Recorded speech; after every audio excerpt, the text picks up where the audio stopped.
अब हम लोग समझेंगे कि कैसे गांधी जी वहाँ पर गिरफ्तार हो जाते हैं। ब्रूमफील्ड जज होता है, वो उन्हें 6 वर्ष की सज़ा दे देता है। अभी रिहा नहीं किए गए, तबीयत खराब होगी तब 5 फरवरी 1924 को वो रिहा किए जाएंगे।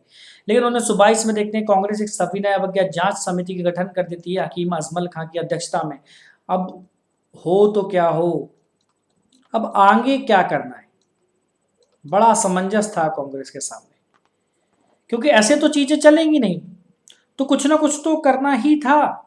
क्या करें, ऐसा क्या चीज करें कि चीजें फिर से पटरी पर आए। अचानक चित्तरंजन दास और मोतीलाल नेहरू के मन में कुछ एक नया विचार आता है। सी आर दास और मोतीलाल नेहरू मार्च 1923 में, मार्च 1923 में दो नाम आपको याद रखने हैं, मोतीलाल नेहरू और सी आर दास। इनको आपको याद रखना है, इन्होंने स्वराज पार्टी की स्थापना की। क्या किया इन्होंने? इन्होंने स्वराज पार्टी का गठन किया मार्च 1923 में। अब इसका उद्देश्य क्या था कि धीमे धीमे कांग्रेस की गतिशीलता को बनाए रखना। 1924 में गांधी जी बाहर आते हैं और बेलगांव अधिवेशन, 1924 में कांग्रेस का बेलगांव अधिवेशन होता है। गांधी जी एक ही बार कांग्रेस के अध्यक्ष बने, बेलगांव अधिवेशन में, और इसकी अध्यक्षता किसने की थी? आप हमेशा याद रखना, गांधी जी ने की थी बेलगांव अधिवेशन की। ठीक है, अब चीजों को थोड़ा सा ध्यान दें। 1923 में एक नागपुर में झंडा सत्याग्रह होता है। नागपुर झंडा सत्याग्रह होता है। अब ये क्यों हो रहा है कि कांग्रेस के ध्वज को प्रयोग को रोकने के लिए, रोका जाए भैया, तो लोग इसके विरोध में आ जाते हैं। ठीक है, तो ये होता है 1923 में। फिर वरसाड़ सत्याग्रह आपको याद रखना है, 1923 में ही वरसाड़ सत्याग्रह। अब ये क्या बला थी? ठीक है, क्या हुआ, डकैती को रोकने के लिए, डकैती की घटनाएं बढ़ गई थी, तो डकैती की घटनाओं को रोकने के लिए क्या होता है, सरकार क्या करती है, पुलिस दलों की नियुक्ति के लिए एक टैक्स लगाती है।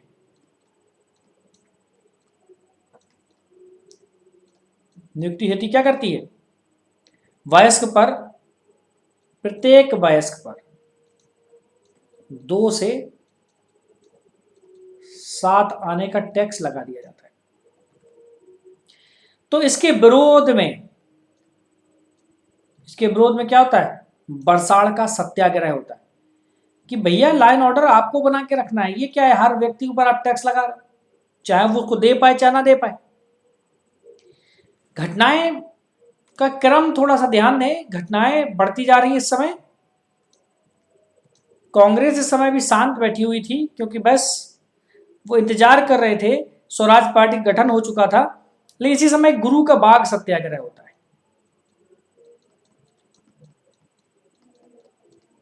गुरु का बाग सत्याग्रह ये 1922 और 23 ईस्वी में होता है।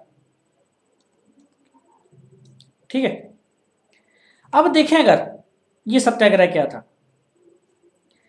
कि एक महंत थे और नवगठित शिरोमणि गुरुद्वारा प्रबंधन कमेटी के बीच में था। भूमि पर पेड़ काटने को लेकर हो गया था। भूमि पर एक पेड़ लगा था, पेड़ काटने को लेकर किसके किसके बीच में हुआ, वर्सेस देखना है आपको। एक महंत थे जिनको आपदस्थ कर दिया गया था। ठीक है, किसने कर दिया था, नवगठित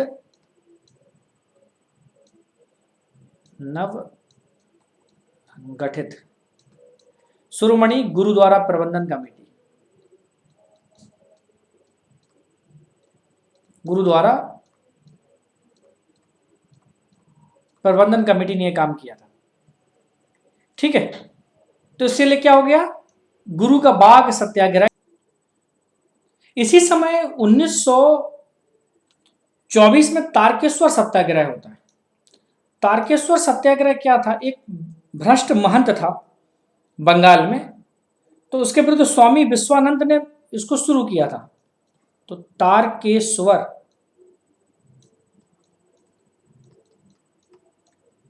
सत्याग्रह 1924। थोड़ा घटना को क्रम याद रखना, अगर मिलाने के लिए आ जाए तो बंगाल में एक भ्रष्ट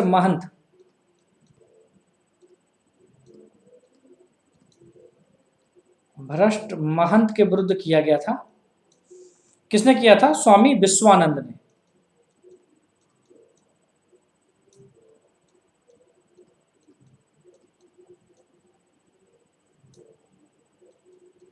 स्वामी विश्वानंद के द्वारा। तो तारकेश्वर याद रखना है। फिर एक 1924-25 में एक सत्याग्रह होता है, इसको बोलते हैं बायकोम सत्याग्रह।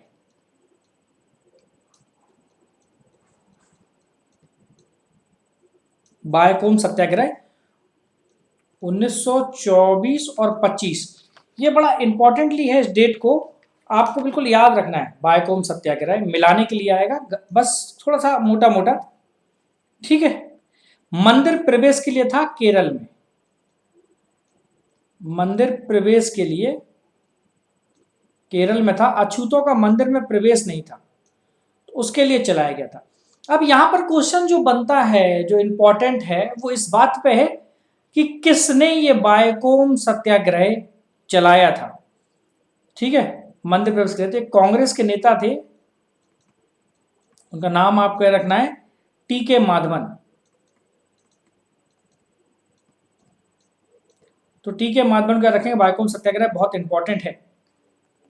ठीक है, इसी समय चूंकि कांग्रेस बैकग्राउंड में नहीं है, तो इस समय थोड़ा सा अगर आप देखें तो क्रांतिकारी आंदोलन भी अपनी जड़ों को मजबूत कर रहा था। अक्टूबर 1924 में देखते हैं। ठीक है, 3 लोगों का नाम आपको याद रखना है, सचिंद्र सान्याल, राम प्रसाद बिस्मिल और चंद्रशेखर आजाद। ये 3 नाम याद रखिएगा। ये लोग अक्टूबर 1924 में कानपुर में एचआरए की स्थापना करते हैं। एचआरए मतलब हिंदुस्तान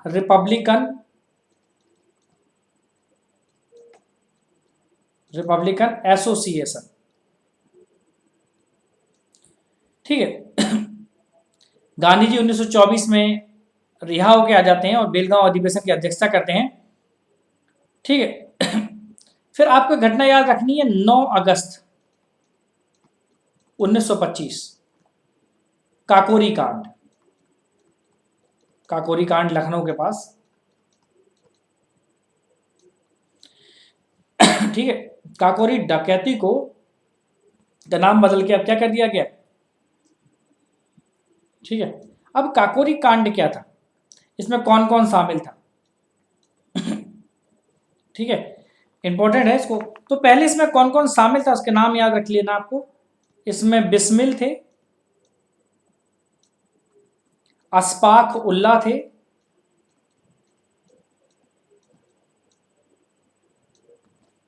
रोशन लाल थे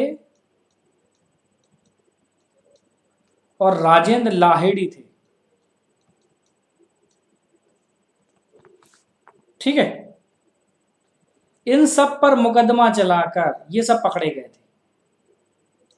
इन पर मुकदमा चला और फांसी दे दी गई थी इन सबको। ठीक है, इन्होंने क्या किया था, एक बड़ा इंपॉर्टेंट एक ट्रेन को रोका और उसमें क्या कर लिया, उसे सरकारी खजाना लूट लिया।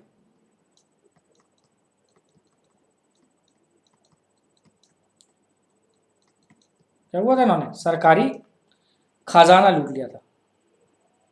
ठीक है, ये विचार किसका था कोई पूछे तो रामप्रसाद बिस्मिल था। ठीक है, ये घटना 9 अगस्त 1925 को हुई थी। ठीक है, सहारनपुर से लखनऊ जा रही थी ट्रेन। ये जो ट्रेन थी कहाँ जा रही थी? सहारनपुर से लखनऊ जा रही थी। तो बीच में काकोरी पड़ता है, वहां पर सरकारी खजाना लूट लिया। ठीक है, अब इसी समय 1926 में स्त्रियां भी आगे आ रही थी। 1926 वो दौर था जब अखिल भारतीय महिला संघ स्थापित किया गया। अखिल भारतीय महिला संघ बनता है। ठीक है, लेकिन यहीं से घटनाएं चेंज होती हैं, यहीं से घटनाओं में थोड़ा सा बदलाव आना शुरू होता है। एक दो संगठन को और देख लेते हैं कि 1925 में एक भारतीय थे विट्ठल भाई पटेल।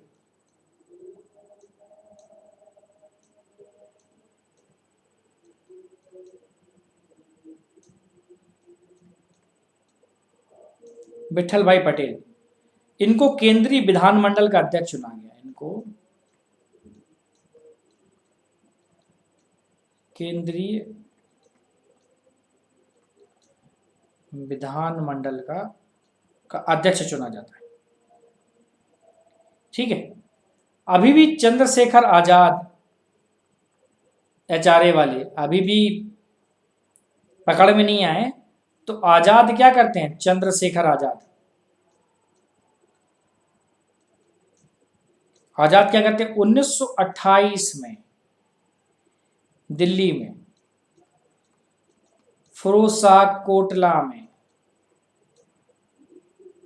ठीक है, हिंदुस्तान सोशलिस्ट रिपब्लिकन एसोसिएशन की स्थापना करते हैं।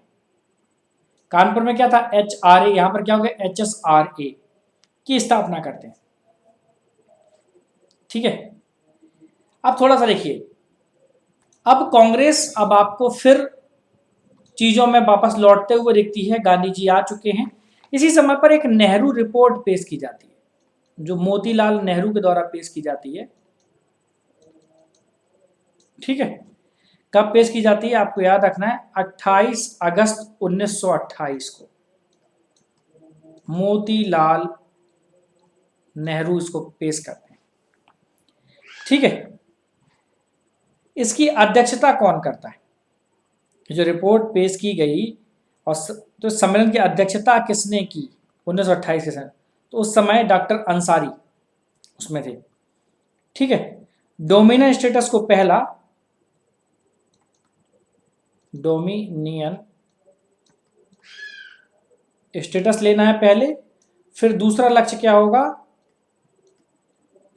दूसरा लक्ष्य स्वराज होगा। नेहरू जी अपने फादर से यहां पर इत्तेफाक नहीं रखते थे कि पूर्ण स्वराज, स्वराज में भी कौन? स्वराज पूर्ण को दूसरा लक्ष्य। नेहरू जी कहते थे स्वराज ही पहला लक्ष्य होना चाहिए। ठीक है, अब इसको जिन्ना जिन्ना इसको अस्वीकार कर देते हैं। इससे सिख समुदाय भी संतुष्ट नहीं था।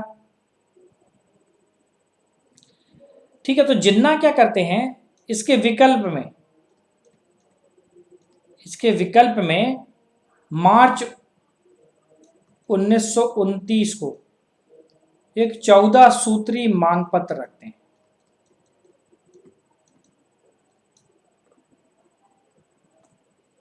ठीक है, इसके विरोध में उसको भी कांग्रेस अस्वीकार कर देती है, उस विधेयक को। ठीक है, अब थोड़ा सा समझिए, अब साइमन कमीशन आने वाला है। ठीक है, ये क्या बात थी, ये क्या था साइमन कमीशन? आइए इसको हम लोग समझते हैं।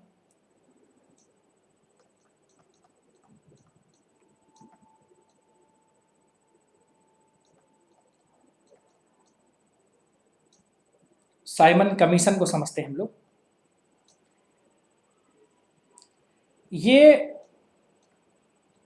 3 फरवरी 1928 को मुंबई पहुंचता है। ये मुंबई पहुंचता है, ठीक है। अब इसका विरोध करते हैं लाला जी, ठीक है। लाला जी पे हो जाती है, लाला जी की यहां पर हो जाती है विरोध में डेथ, क्योंकि यहां पर लाठी चार्ज होता है।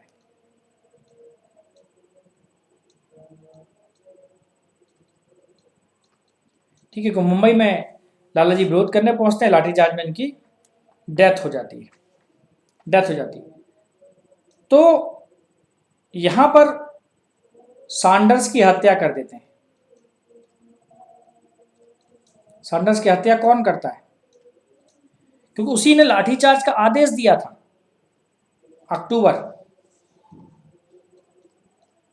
1928 को। कौन करता है? भगत सिंह, चंद्रशेखर आजाद और राजगुरु। ये क्या करते हैं? ये सैंडर्स की हत्या कर देते हैं। उसके बावजूद भी इनको पता था कि ये पकड़े जाएंगे, तो केंद्रीय विधानमंडल में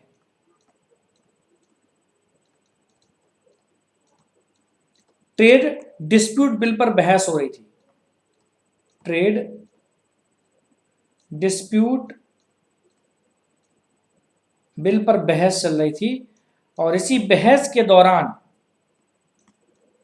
8 अप्रैल 1929 को भगत सिंह और बटुकेश्वर दत्त ये दोनों केंद्रीय असेंबली में जाते हैं और वहां पर खाली सीटों पर बम फेंकते हैं। जब उनको वहां पर, उसके बाद उनको वहां पर क्या कर लिया जाता है? उनको गिरफ्तार कर लिया जाता है, ठीक है। फिर चीजें देखिए बदल रही हैं। 1929 के दौर को आपको याद रखना है, चीजों में बदलाव आ रहा है। 1929 को याद रखिए। 1930 में कांग्रेस का लाहौर अधिवेशन होता है। कांग्रेस का लाहौर अधिवेशन होता है, और यहां पर पूर्ण स्वराज लक्ष्य होता है, और इसकी अध्यक्षता कौन करते हैं? जवाहरलाल नेहरू। अब नया खून आ गया है तो चीजें बदल रही हैं, ठीक है। डेट याद रखनी है आपको, 31 दिसंबर 1929, बड़ी इंपॉर्टेंट डेट है, ठीक है। 12 AM रात में नेहरू जी क्या करते हैं? रावी नदी के तट पर तिरंगा फहरा देते हैं। क्या कर देते हैं? तिरंगा फहरा देते हैं, ठीक है। और इसी अधिवेशन में, कहां पर? इसी लाहौर अधिवेशन में 26 जनवरी 1930 को, 26 जनवरी 1930 को प्रथम स्वाधीनता दिवस के रूप में मनाने की घोषणा की जाती है। प्रथम स्वाधीनता दिवस के रूप में मनाने की घोषणा की जाती है, ठीक है। तो जो 26 जनवरी को हमने अपना गणतंत्र क्यों चुना, अपना संविधान क्यों उस दिन लागू करा, वो उसकी वजह ये थी, ठीक है। अब बात होती है सविनय अवज्ञा आंदोलन की। चीजें बहुत तेजी से बदल रही हैं।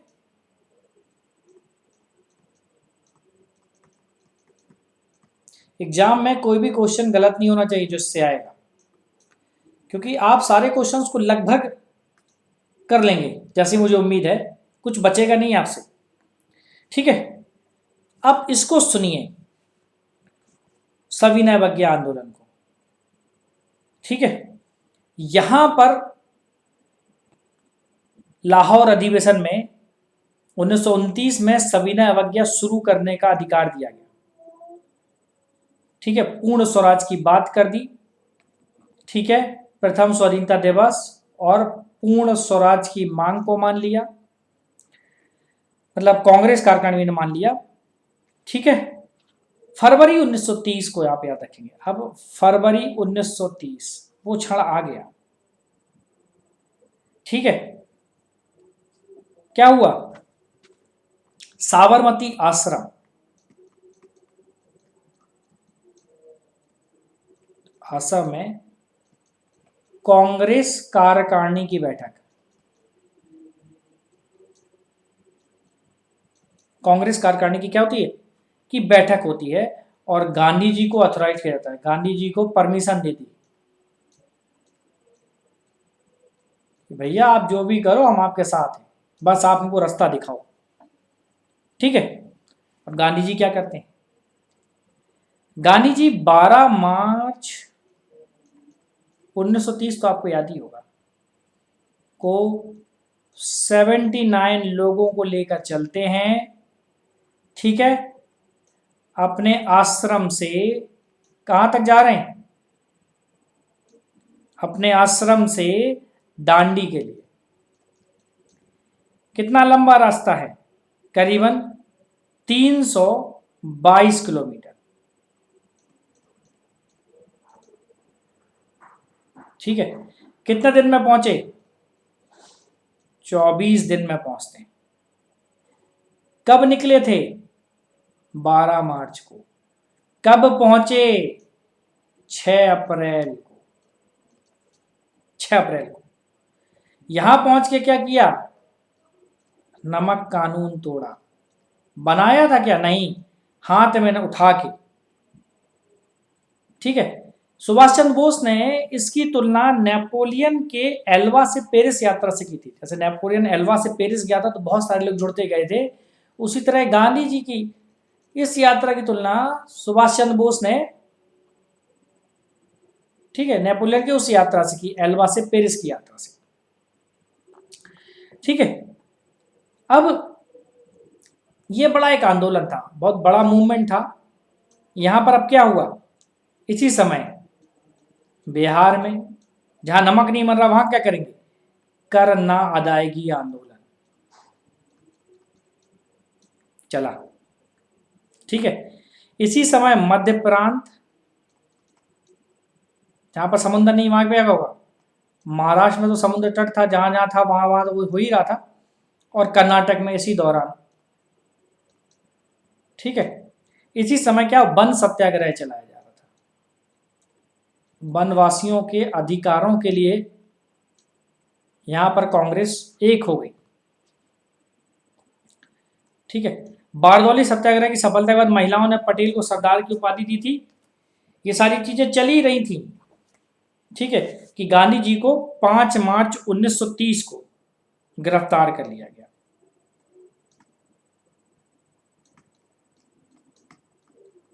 1930 को क्या कर लिया गया? गांधी जी अब गिरफ्तार हो गए। ठीक है, अब गिरफ्तार हो गए तो कुछ ना कुछ तो होना ही है। तो क्या होगा? अब चीजें यहां पर फिर तेजी से बदलेंगी।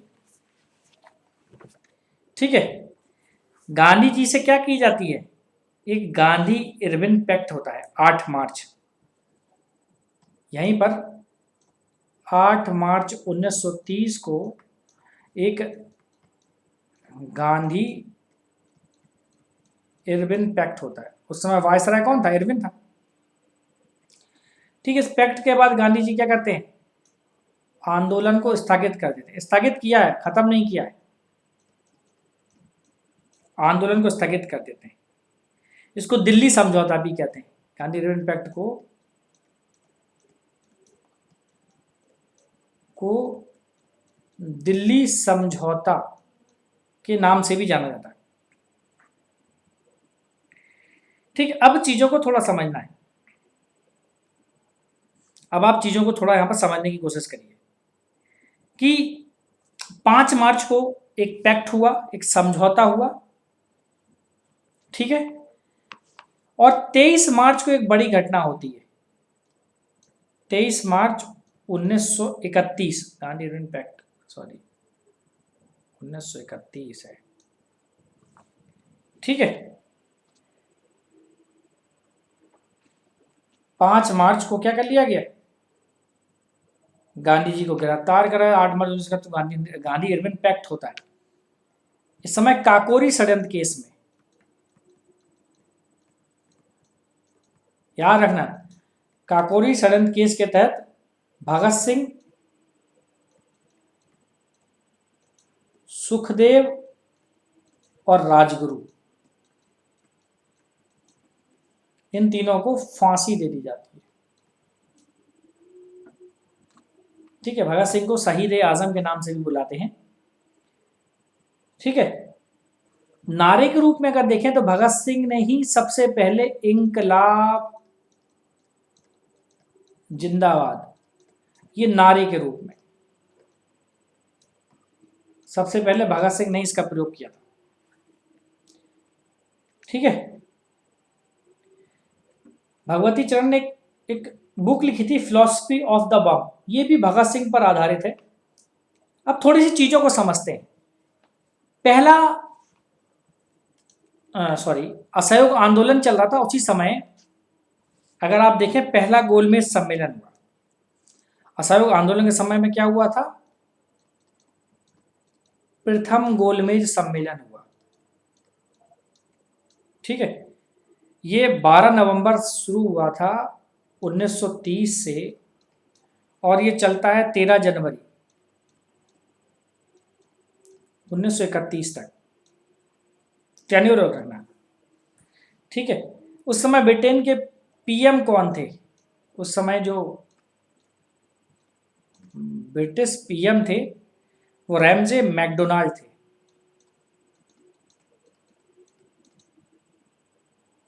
यही इसकी अध्यक्षता कर रहे थे।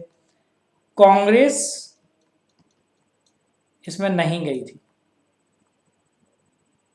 ठीक है। गांधी अर्बन पैक्ट हो जाता है तो दूसरा गोलमेज सम्मेलन होता है, दूसरा गोलमेज सम्मेलन ये कब होता है, 7 सितंबर 1931, ठीक है। कांग्रेस के प्रतिनिधि के रूप में गांधी जी गए थे, ठीक है। इसी समय अगर देखें विंस्टन चर्चिल थे,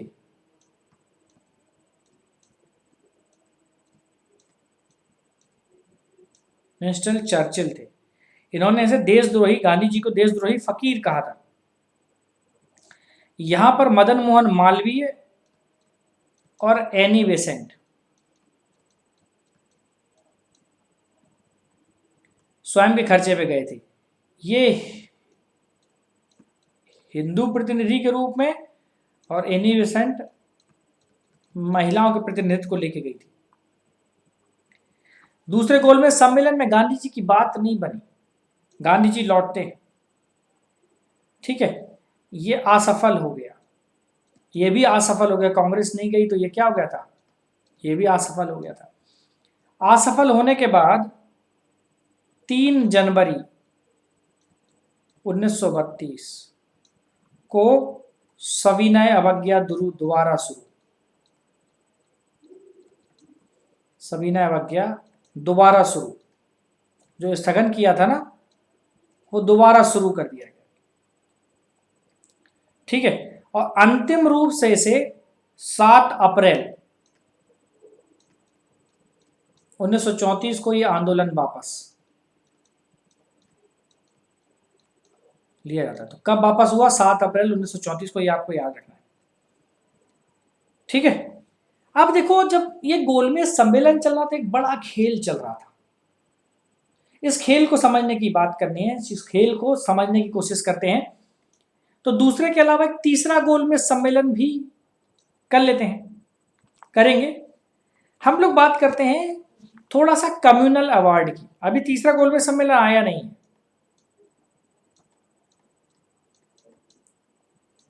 ये क्या था थोड़ा समझिए। समझना क्या है, सॉरी ये मैंने आप लोगों को यहाँ पर मैंने कुछ शायद चर्चिल मैंने लिख दिया।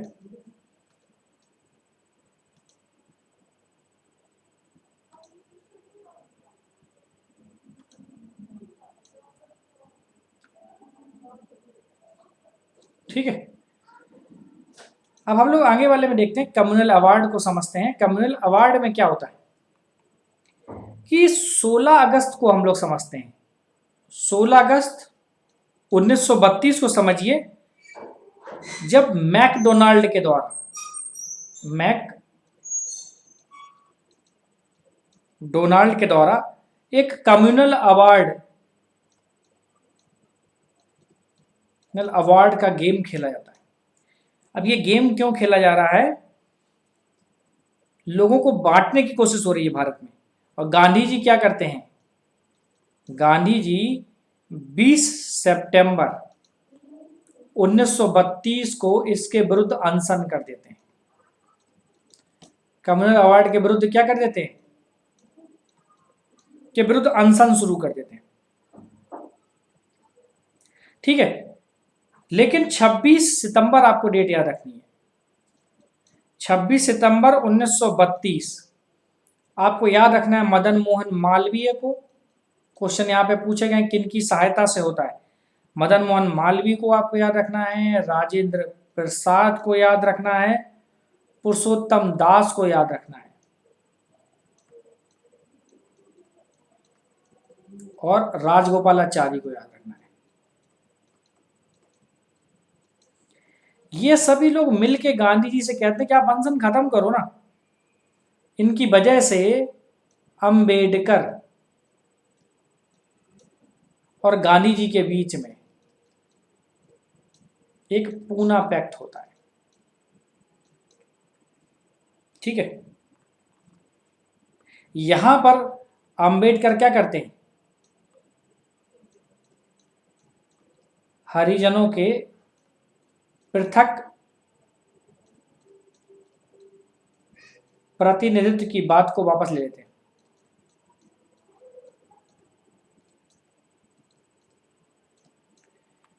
ठीक है, और संयुक्त निर्वाचन को समझ लेते हैं। संयुक्त निर्वाचन की बात को वो स्वीकार कर लेते हैं। इसके लिए क्या किया जाता है कि 75 रिजर्व सीट्स को इंक्रीज करके 148 कर दिया जाता है। ठीक है, और विधानमंडल में 18% सीटें रिजर्व कर दी जाती हैं, और 18% रिजर्व ये कहां पर हो जाती हैं? केंद्रीय विधानमंडल।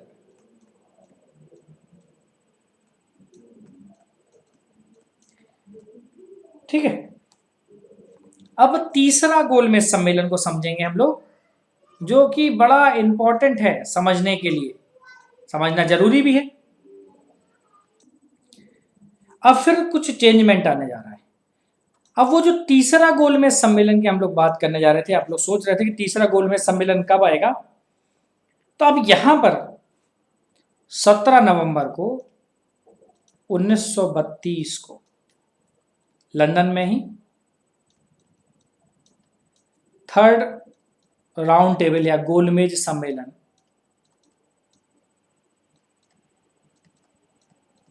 शुरू होता है। यहां पर अब कांग्रेस नहीं जाती, तो जाहिर सी बात है जहां पर इतनी बड़ी संस्था नहीं जा रही तो वो सम्मेलन असफल ही होना है।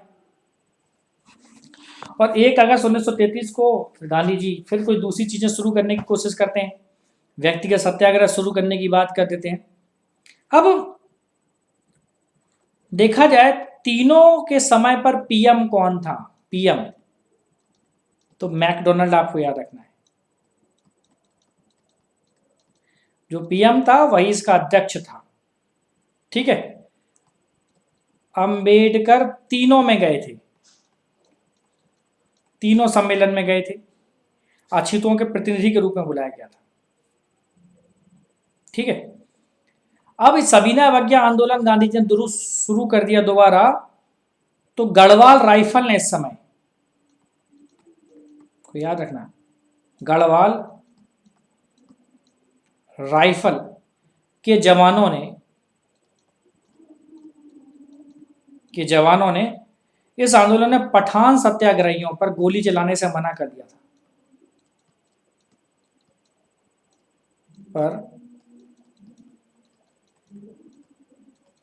पर गोली चलाने से मना कर दिया था। ठीक है, क्वेश्चंस आपके बाहर नहीं जाएंगे, मैं फिर आपको बता रहा हूं। ठीक है, अब चीजें फिर बदल रही हैं, चीजें फिर बदलने वाली हैं। आपको याद रखना है 1 अगस्त 1933, आपको याद रखना है 1 अगस्त 1933 गांधी जी के द्वारा व्यक्तिगत सविनय आंदोलन, व्यक्तिगत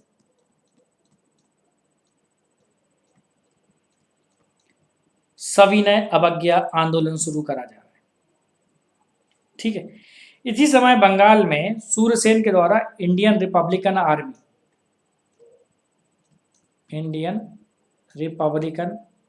आर्मी इसकी स्थापना बंगाल में, ठीक है, चटगांव के पास सूर्यसेन के द्वारा की जाती है।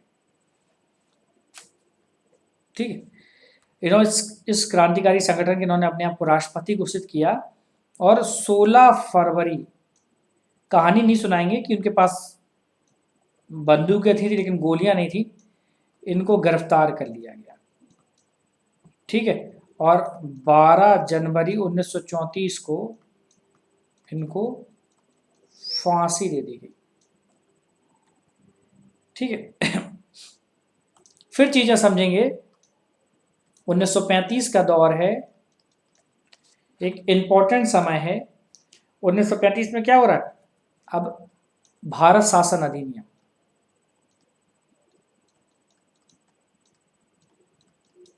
भारत शासन अधिनियम आ रहा है। ये मैं पहले भी आपको बता चुका हूं, मैंने इस पे एक्ट्स पर कॉन्स्टिट्यूशन डेवलपमेंट में वीडियो डाले थे, जहां पर मैंने जितने भी अधिनियम आए हुए थे उन सब पे मैंने एक वीडियो बनाया था। आप उसको देख सकते हैं, उसका लिंक मैं यहाँ पर दे दूंगा डिस्क्रिप्शन बॉक्स में, यूट्यूब वालों को मिल जाएगा, तो वहां से आप उसको देख सकते हैं। बहुत बढ़िया तरीके से बने हुए उन वीडियो को आप जरूर देखें। ठीक है, अब 1935 के दौरान बर्मा को भारत से अलग कर दिया था, मैंने आपको बताया था जब मैं आपको गवर्नर जनरल बता रहा था। ठीक है, गांधी जी ने इस अधिनियम को दास्ता का पत्र, नेहरू जी ने इस अधिनियम को दास्ता का पत्र बोला था। तो उस 1935 के एक्ट को नहीं पढ़ना है। इस एक्ट के द्वारा ही 1937 में कुछ जगहों पर चुनाव कराने की बात होती है। ठीक है, इस एक्ट के द्वारा, इस एक्ट के बाद ही 1937 में प्रांतीय चुनाव होते हैं। क्या हो रहे हैं, प्रांतीय चुनाव हो रहे हैं।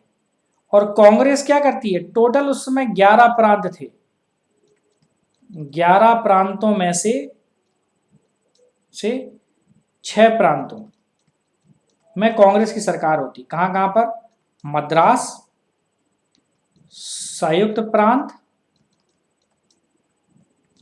ठीक है, मध्य प्रांत, बिहार, उड़ीसा और असम। इन 3 जगह पर कांग्रेस पूरी बहुमत में आई, जबकि बंबई और पश्चिमी प्रांत में, पश्चिमी सीमा प्रांत में सबसे बड़ी पार्टी बनती है।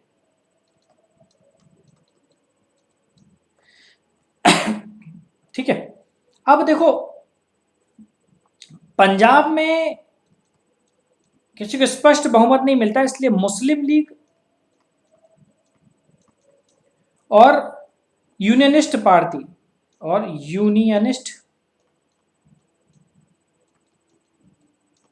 ये दोनों पार्टियां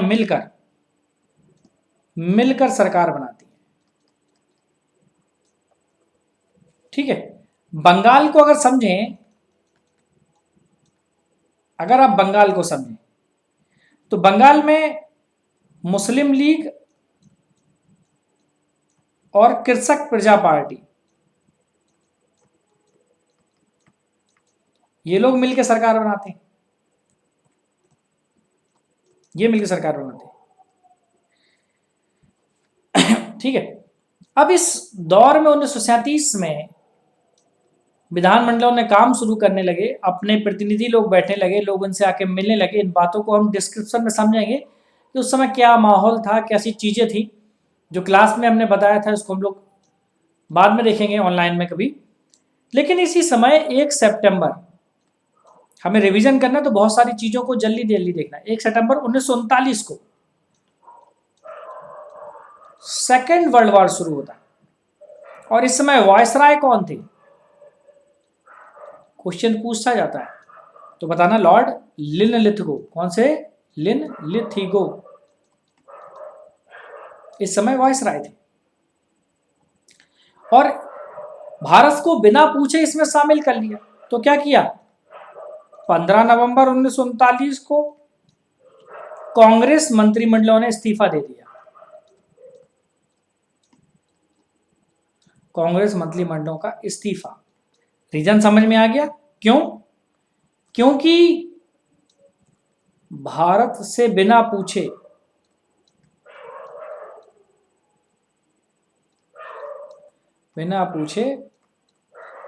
वर्ल्ड वार में झोंक दिया अंग्रेजों ने। अब मंत्रिमंडल ने इस्तीफा दे दिया। आप यहां पर देखिए, मुस्लिम लीग और अंबेडकर, इन दोनों ने मिलके इस दिन को मुक्ति दिवस के रूप में मनाया कि चलो कांग्रेस से मुक्ति मिली। ठीक है। कुछ फैक्ट्स को और समझना है। हम लोग थोड़ा अब हरिपुरा कांग्रेस अधिवेशन की बात करते हैं। हरिपुरा का जो कांग्रेस अधिवेशन हुआ था, यहां पर क्या घटना बनती है? यहां पर अगर आप समझें, अध्यक्ष कौन होता है? अध्यक्ष सुभाष चंद्र बोस होते हैं। ठीक है। यहां पर एक राष्ट्रीय योजना समिति नेहरू जी के साथ मिलकर बनाई जाती है। राष्ट्रीय योजना समिति का गठन करते हैं नेहरू जी के साथ।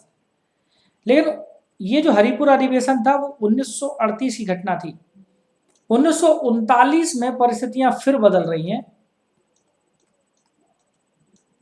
त्रिपुरी में अधिवेशन होता है। कहां पर होता है? त्रिपुरी।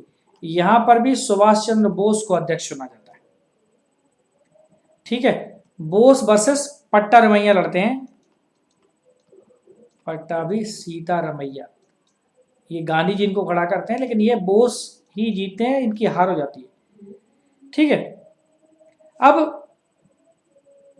अब गांधी जी यहां पर बोस से खफा हो जाते हैं। तो फिर बोस क्या करते हैं? इस्तीफा दे देते हैं। जो गांधी जी असक्रिय हो जाते हैं कांग्रेस कार्यकारिणी में। तो फिर ये 3 मई 1939 को कांग्रेस के अंदर ही एक फॉरवर्ड ब्लॉक की स्थापना करते हैं।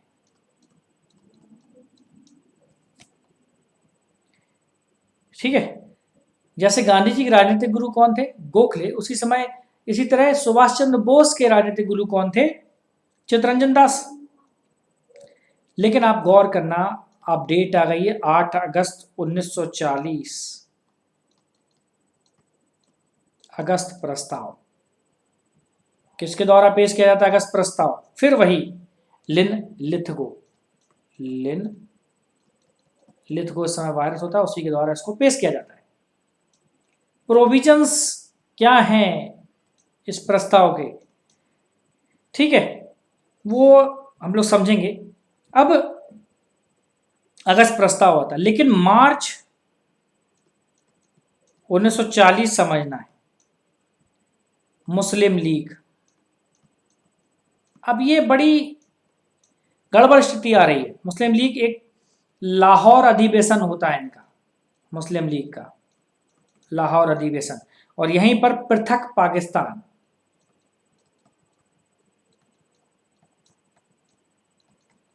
अब यहीं पर पृथक पाकिस्तान का प्रस्ताव रखा जा रहा है। चीजें फिर बदल रही हैं। ठीक है। लेकिन उस समय पाकिस्तान शब्द का जिक्र नहीं था। ठीक है। लाहौर अधिवेशन के अध्यक्ष कौन थे? अब मुस्लिम लीग में है जिन्ना जी, तो जिन्ना ही थे। मुस्लिम लीग जिन्ना का पूरा योग कर रही थी। ठीक है। इस प्रस्ताव का मसौदा, मसविदा कहते हैं या मसौदा, ये सिकंदर हयात खान ने तैयार किया था।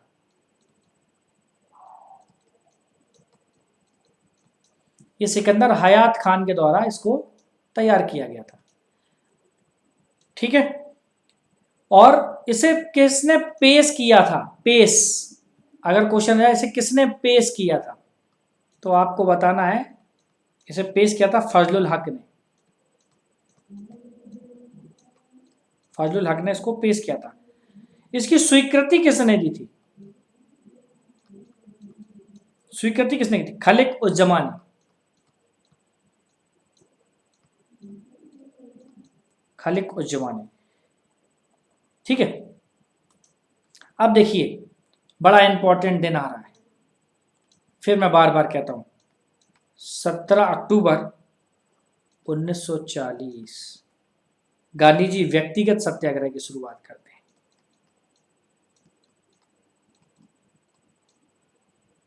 व्यक्तिगत सत्याग्रह की शुरुआत करते हैं। इसमें प्रथम सत्याग्रही कौन थे? ऐसे क्वेश्चन आते हैं, इनको गिरफ्तार किया गया था, तो आप बताना। विनोबा भावे। ठीक है। सेकंड सत्याग्रही कौन थे? आप बताना। जेएल नेहरू। और इसमें ये कहा गया था, बाद में सभी बड़े बड़े नेताओं को जब गिरफ्तार कर लिया गया तो कहा गया हर व्यक्ति इस सत्याग्रह को शुरू कर सकता है। सेकेंड वर्ल्ड वार का समय चल रहा है। प्रधानमंत्री सेकेंड वर्ल्ड वार के समय कौन थे?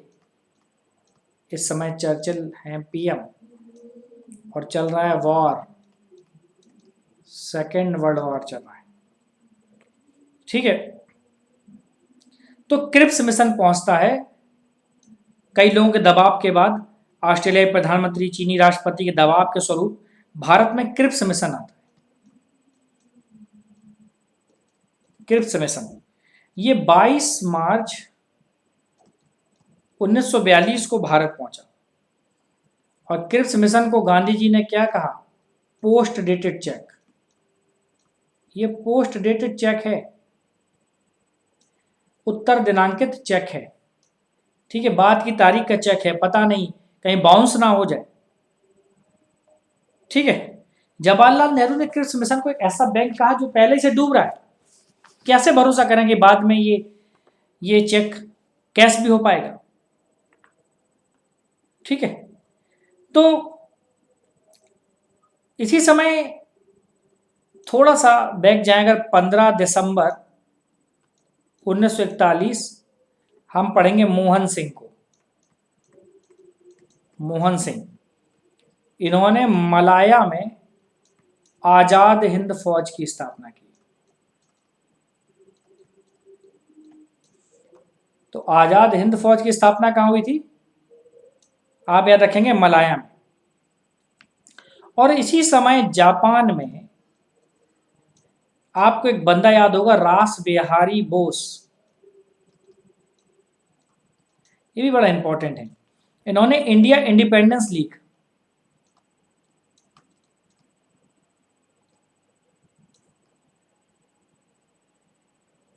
इंडिया इंडिपेंडेंस लीग की स्थापना की। ठीक है।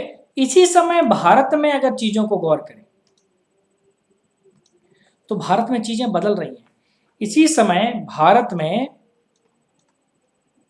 14 जुलाई 1942 को वर्धा में कांग्रेस कार्य कमेटी की बैठक पर भारत छोड़ो प्रस्ताव, भारत छोड़ो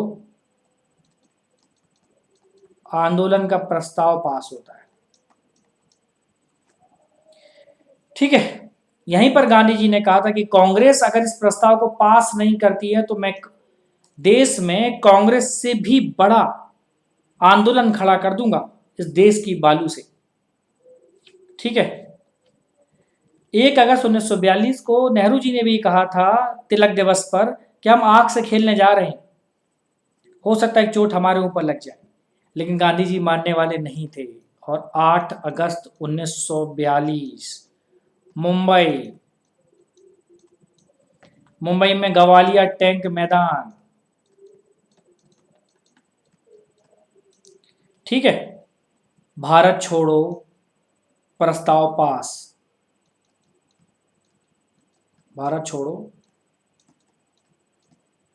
प्रस्ताव यहां पर पास हो गया।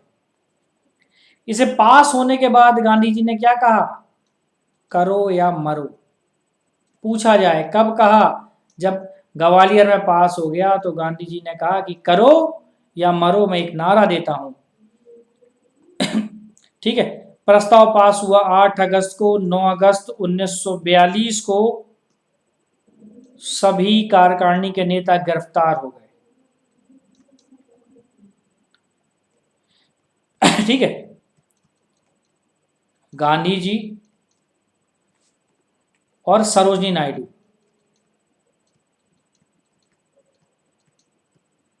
इन दोनों को पुणे में रखा गया, पुणे के आगा खां पैलेस में,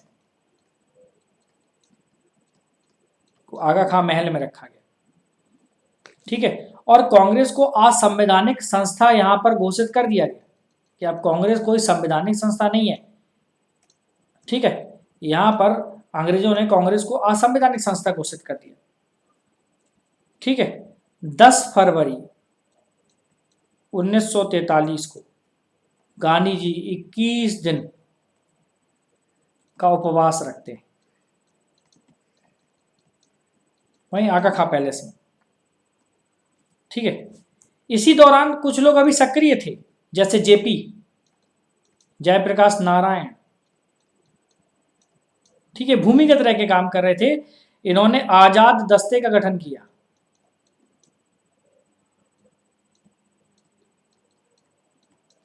ठीक है, ये क्या था, एक भूमिगत आंदोलन था, क्योंकि पुलिस कांग्रेस के सभी नेताओं को ढूंढ रही थी। एक भूमिगत रेडियो स्टेशन भी चल रहा था,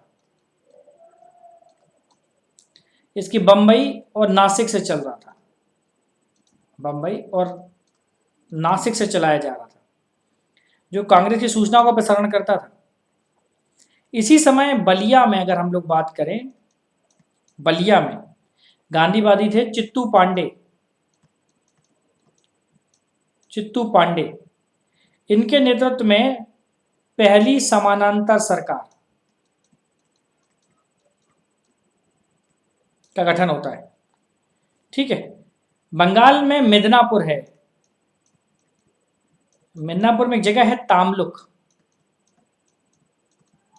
तामलुक में जातीय सरकार बनती है, जातीय सरकार की स्थापना हुई। ठीक है, मुस्लिम लीग ने भारत छोड़ो आंदोलन का विरोध किया था। अगर थोड़ा सा पीछे जाएं, ये जो भारत छोड़ो आंदोलन का प्रस्ताव पास हुआ था, तो इसका विरोध कौन कर रहा था, इसको मुस्लिम लीग,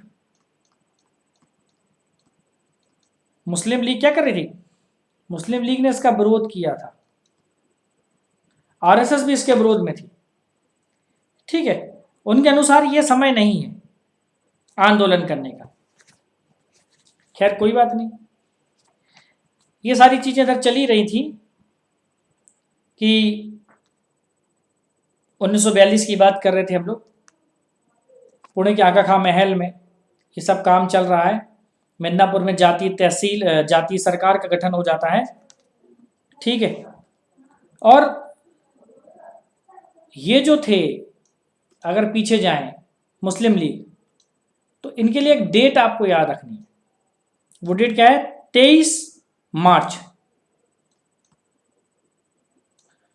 1943 को इन्होंने पाकिस्तान दिवस मनाया। ठीक है, बाकी हमें इसमें और कुछ ज़्यादा जानने की जरूरत नहीं है। अब ये सारी चीज़ें जब चल रही थी, सबको बंद कर दिया गया। ठीक है, बाकी सभी जो कांग्रेस कार्यकारिणी के सदस्य थे उनको अहमदनगर दुर्ग में रखा गया था। बाकी लोग कहाँ रखे गए थे, अहमदनगर दुर्ग में रखे गए थे, आपको याद रखना है। राजेंद्र प्रसाद को भी नजरबंद कर दिया गया। लेकिन 9 मई 1944 को गांधी जी की तबीयत बिगड़ने के कारण गांधी को जेल से छोड़ दिया।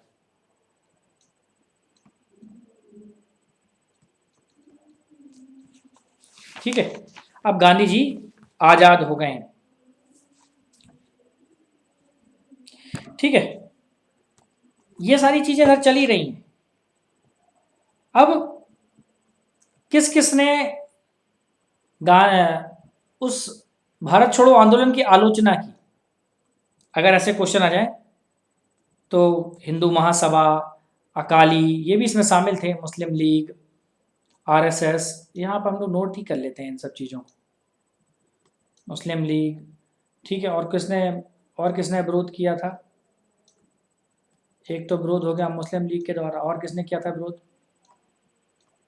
हिंदू महासभा, ठीक है, अकालियों ने विरोध किया था, और साम्यवादी दलों ने विरोध किया था जो कम्युनिस्ट थे, कि भारत छोड़ो आंदोलन का विरोध करना चाहिए। ठीक है, अंबेडकर और तेज बहादुर सप्रू, अंबेडकर और तेज बहादुर सप्रू भी इसका विरोध करते हैं। ठीक है, ये भी विरोध में शामिल थे। अब थोड़ा सा यहाँ पर कुछ इंटरेस्टिंग चीज़ें होने जा रही हैं, चीज़ों को हमें यहाँ पर भी समझने की कोशिश करनी है कि सुभाष चंद्र बोस जर्मनी पहुंच जाते हैं। अब बोस होते हैं, वो जर्मनी पहुंच जाते हैं और वो हिटलर से मिलते हैं। ठीक है, हिटलर इनको नेताजी कहता है, नेताजी की उपाधि देता है। और जर्मनी में सुभाष ने फ्री इंडिया सेंटर, बोस ने जर्मनी में ही यहां पर फ्री इंडिया सेंटर की स्थापना की थी, और पहली बार यहीं पर फ्री इंडिया सेंटर में ही जय हिंद का नारा दिया गया। ठीक है, अब आपको रास बिहारी बोस हम पहले बता चुके हैं, आपको याद होंगे। रास बिहारी बोस ने इंडिया इंडिपेंडेंस लीग की स्थापना की थी, हमने बात की थी। और आजाद हिंद फौज की स्थापना का विचार सबसे पहले कैप्टन मोहन सिंह, आपको याद रखना है, कैप्टन मोहन सिंह के मन में सबसे पहले आजाद हिंद फौज की स्थापना का विचार आता है। ठीक है, मोहन सिंह ने मलाया में, अब ये जो मोहन सिंह थे, इन्होंने क्या किया था, याद रखना, मलाया में आजाद हिंद फौज का गठन करते हैं। कब करते हैं? 15 दिसंबर 1941 को, और जुलाई 1943 को रास बिहारी बोस क्या करते हैं, सुभाष चंद्र बोस को कमान दे देते हैं। तो ये बोस कौन थे? सुभाष चंद्र बोस की बात कर रहे हैं। ठीक है, अब सुभाष चंद्र बोस क्या करते हैं, फिर चीजें बदल रही हैं। अब सुभाष चंद्र बोस आ गए तो तरीके बदलेंगे। सिंगापुर में स्वतंत्र भारत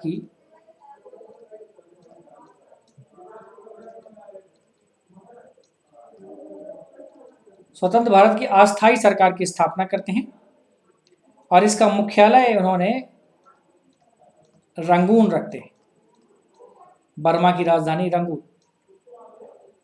ठीक है, इन्होंने महिलाओं के लिए रानी Jhansi regiment,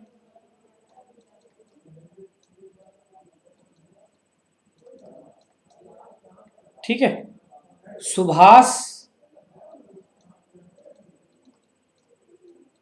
brigade, Nehru brigade और गांधी ब्रिगेड की स्थापना की।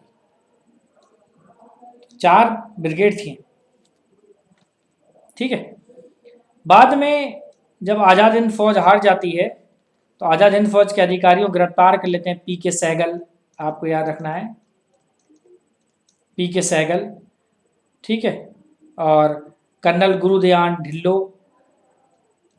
गुरुदयाल ढिल्लो आपको याद रखने हैं। मेजर शाहनवाज खान आपको याद रखने हैं। इन पर राजद्रोह का मुकदमा चलता है। इन पर क्या चलता है? इन पर राजद्रोह का केस लगाया जाता है। कहाँ चलता है? दिल्ली के लाल किले में चलता है, नवंबर 1945 को, ठीक है। इस मुकदमे में इनके वकील कौन होते हैं? बहुत इंपॉर्टेंट क्वेश्चन है, कई बार पूछा गया। तो पक्ष में थे तेज बहादुर सप्रू, ठीक है, नेहरू जी, भूला भाई देसाई और काटजू, काटजू ने थी, ठीक है। उसके बावजूद भी तीनों को फांसी की सजा हुई,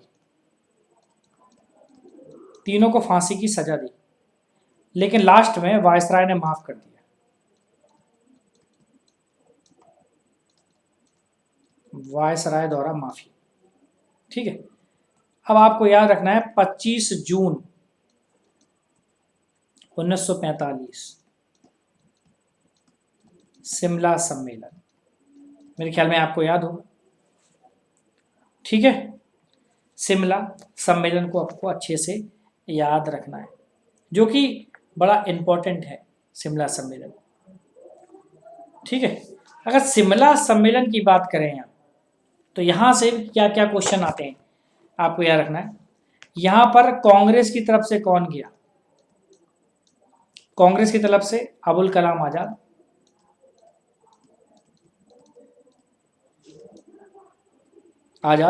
और लीग की तरफ से जिन्ना। लीग ने कहा कि मुसलमानों की केवल सच्ची प्रतिनिधि लीग है,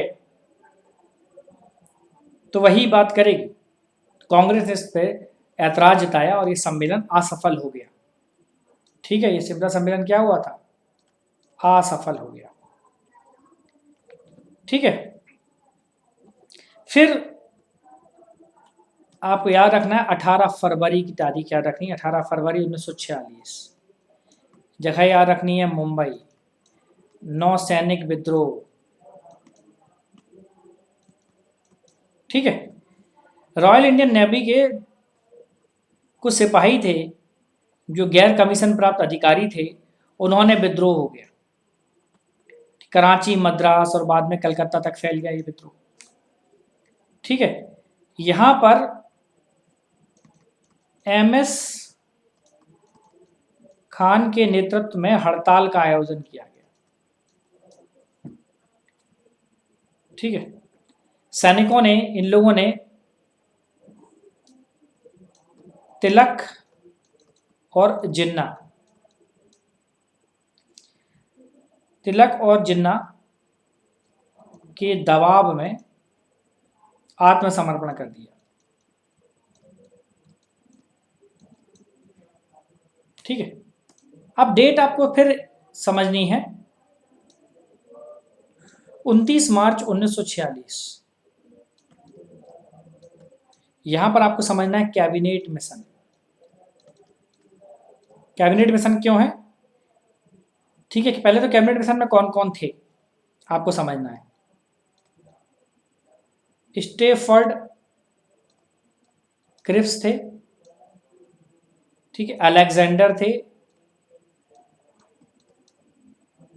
और तीसरे में पैथिक लॉरेंस थे, ठीक है। ये इसके सदस्य थे। कैबिनेट मिशन ने क्या किया था? पाकिस्तान की मांग को अस्वीकार कर दिया, ठीक है। अब जो कैबिनेट योजना थी, इसको लीग ने 6 जून 1946 और कांग्रेस ने 25 जून 1946 को सहमति दी। सहमति किस बात की? कि संविधान सभा का निर्माण करो।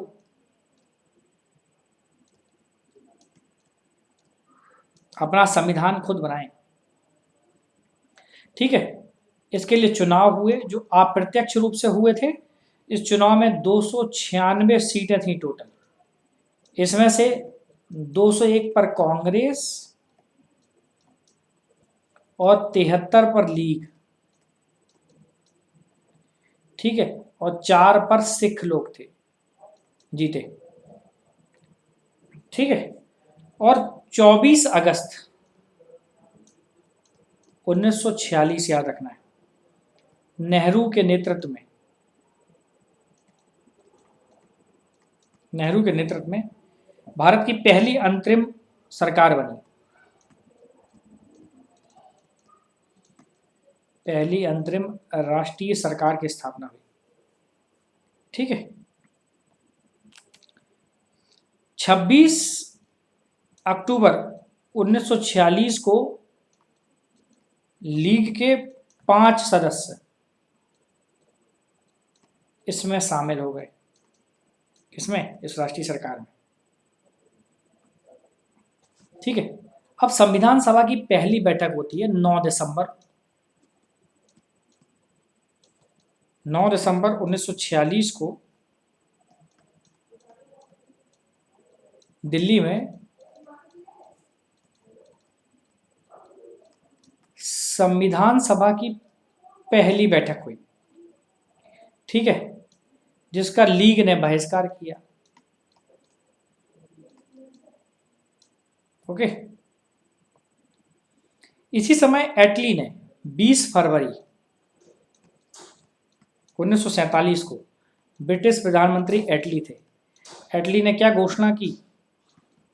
एटली ने घोषणा की कि जून 1948 तक, बाद में समय कम हो गया था, जून 1948 तक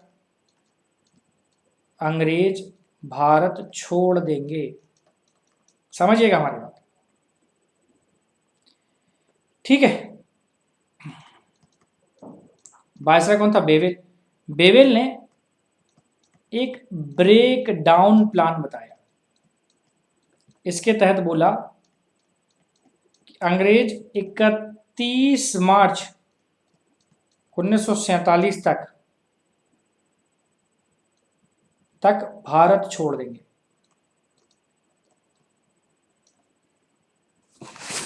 लेकिन चीजें फिर अलग होती हैं। ठीक है। माउंटबेटन आते हैं।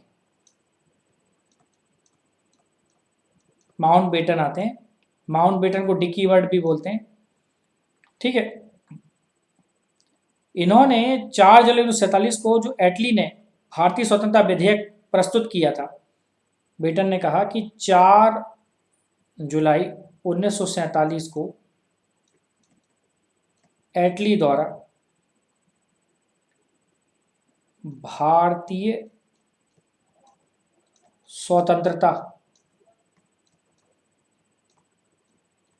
विधेयक पेश किया गया था, जिसे 18 जुलाई को ब्रिटिश पार्लियामेंट की स्वीकृति मिल गई। ठीक है। यहां पर कहा गया कि भारत और पाकिस्तान नाम के 2 राष्ट्रों का गठन होगा। ठीक है। माउंटबेटन योजना को मौलाना आजाद और पुरुषोत्तम दास टंडन ने स्वीकार किया था, लेकिन फिर बाद में बोला गया चलो जो होगा होगा, फिर बाद में देखा जाएगा। और कुल मिला के 15 अगस्त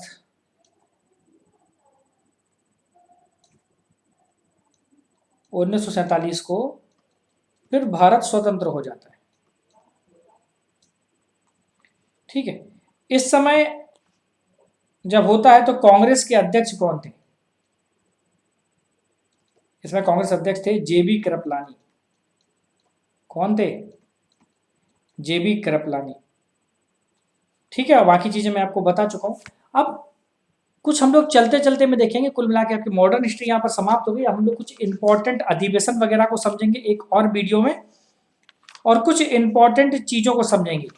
ठीक है। वहां पर एक कुछ पुस्तक और राइटर्स को समझेंगे, वहां से भी क्वेश्चन आता है। तो कुल मिला के आपकी मॉडर्न हिस्ट्री समाप्त होती है।